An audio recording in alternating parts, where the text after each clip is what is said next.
के जन्मदाता छत्रपति साहू जी महाराज को नमन करते हुए इस देश के करोड़ों करोड़ों दलित आदिवासी पिछड़े वर्ग के मसीहा भारत के संविधान निर्माता बाबा साहब डॉक्टर भीमराव अंबेडकर को नमन करते हुए आज राजस्थान शिक्षक संघ अंबेडकर के जिला स्तरीय सम्मेलन में मंचासीन सम्मानित अतिथिगण, सम्मानित सभी शिक्षकगण, सम्मानित साथियों, अरस्तू ने कहा है कि आदमी समाज में पैदा हुआ है और बिना समाज के आदमी जिंदा नहीं रह सकता।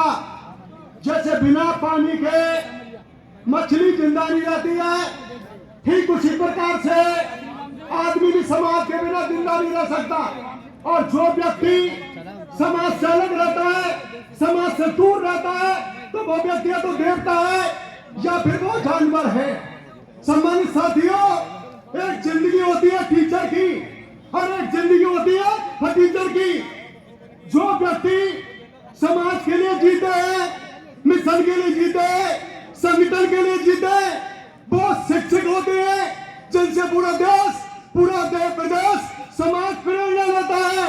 लेकिन काफी लोग समाज में ऐसे भी है जो बाबा साहब डॉक्टर अंबेडकर के कारण नौकरी करते हुए भी पेट के लिए, परिवार के लिए केवल जिंदगी जीते हैं। ऐसे लोगों को फटीचर की जिंदगी कह सकते हैं। इसलिए सम्मानित साथियों, आज हमें इस देश में जो कुछ मिला है, ये बाबा साहब डॉक्टर भीमराव अंबेडकर के कारण मिला है। काश इस दुनिया में डॉक्टर भीमराव अंबेडकर नहीं होता तो ऐसा मंच भी नहीं होता और ऐसा पंडाल भी नहीं होता।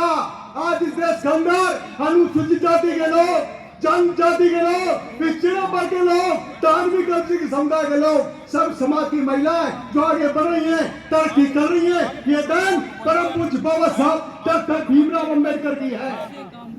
सम्मानित साथियों, 1928 से पहले इस देश में जाति के नाम से पहचान होती थी। सूत्रपरण में 6743 जाति होती जो सछूत और अछूत के नाम से जानी जाती थी। उस समय अंग्रेजों का राज था। भारत में आजादी की लड़ाई चालू हो चुकी थी कि अंग्रेजों भारत छोड़ो आंदोलन चल चुका था।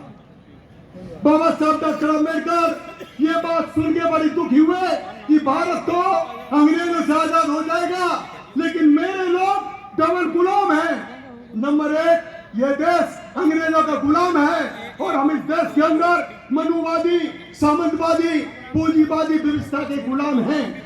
तो बाबा साहब डॉक्टर भीमराव अंबेडकर ने अंग्रेज सरकार से लड़ाई लड़के 1928 में लाडली की अध्यक्षता में एक कमेटी बनी। उस कमेटी ने पूरे देश में सर्वे किया। बाबा साहब डॉक्टर भीमराव अंबेडकर चाहते कि सूत्रपरण की 6743 जो जातियां हैं, कृषिक जाति हैं, पशुपालक जाति हैं, कामगार जाति हैं, चर्मकार जातियां, उनका एक शेड्यूल बनना चाहिए। लेकिन 1928 में जिन्होंने बाबा साहब डॉक्टर भीमराव अंबेडकर की बात को मान लिया, वो तो शेड्यूल में आ गए, और जो गांधी नेहरू के बैठावे में आ गए वो से वंचित हो गए। तो 1928 में अंग्रेज राज में बाबा साहब अंबेडकर के कारण हमारा शेड्यूल बना। शेड्यूल मीन्स अनुसूचित जाति, अनुसूचित जनजाति बनी। और 1932 में कैबिनेट अवार्ड के तहत शासन प्रशासन में संख्या के अनुपात में हमें अधिकार मिले। संख्या के अनुपात में ऑल इंडिया के अंदर 22.5% का शेड्यूल बना। 15 SC, 7.5% ST। राजस्थान प्रदेश में 28% का शेड्यूल बना। 16 SC, 12 ST। तो संख्या के अनुपात में 1932 में डॉक्टर अंबेडकर के कारण SC ST के लोगों को शासन में, प्रशासन में, राजनीति में अधिकार मिले। तो जो अधिकार आज SC ST को लोग मिले हैं, ये बाबा साहब डॉक्टर अंबेडकर की देन है। सम्मानित साथियों, जो आज OBC के लोग भी आगे बढ़ रहे हैं, तरक्की कर रहे हैं, ये बाबा साहब डॉक्टर अंबेडकर की देन है। आपको मालूम है भारत के संविधान में आर्टिकल 340, 341, 342 जो आज के दिन में बहुत ही महत्वपूर्ण है।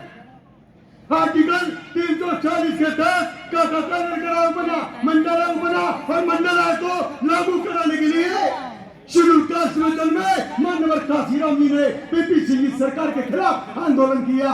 पीपी सिंह मंडला की रिपोर्ट लागू करो पर न कुछ खाली करो, जिसकी जितनी संख्या भारी उसकी उतनी भागीदारी। तो 52% पिछड़ी जातियों के लिए जो 27% आरक्षण मिला, ये बाबा साहब डॉक्टर अम्बेडकर की देन है और शेड्यूल कास्ट में माननीय काशीराम जी की देन है। इसलिए मैं कह सकता हूँ आज एससी के लोग, एसटी के लोग, ओबीसी के लोग आगे बढ़ रहे हैं। ये परम पूज्य बाबा साहब डॉक्टर अम्बेडकर के कारण आगे बढ़ रहे हैं। सम्मानित साथियों, बाबा साहब डॉक्टर अम्बेडकर ने संविधान में आर्टिकल 341 लिखा, 341 लिखा।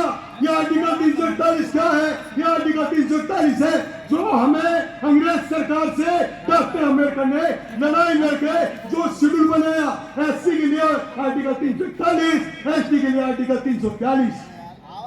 ऑल इंडिया में 22.5%, 15 एससी का शेड्यूल है, एसटी का 7.5% शेड्यूल है। तो 15% एससी का जो शेड्यूल बना है, जो अधिकार मिले, यह आर्टिकल 341 में सूचीबद्ध है। और जो एसटी को मिले वो 342 के तहत एसटी के लोग सुरक्षित हैं। लेकिन आपको मालूम है अभी कुछ दिन पहले सरकार ने नहीं, सरकार के सारे पर न्यायपालिका ने एक ऐसा आदेश जारी किया जिससे आप सबको खत्म कर दिया।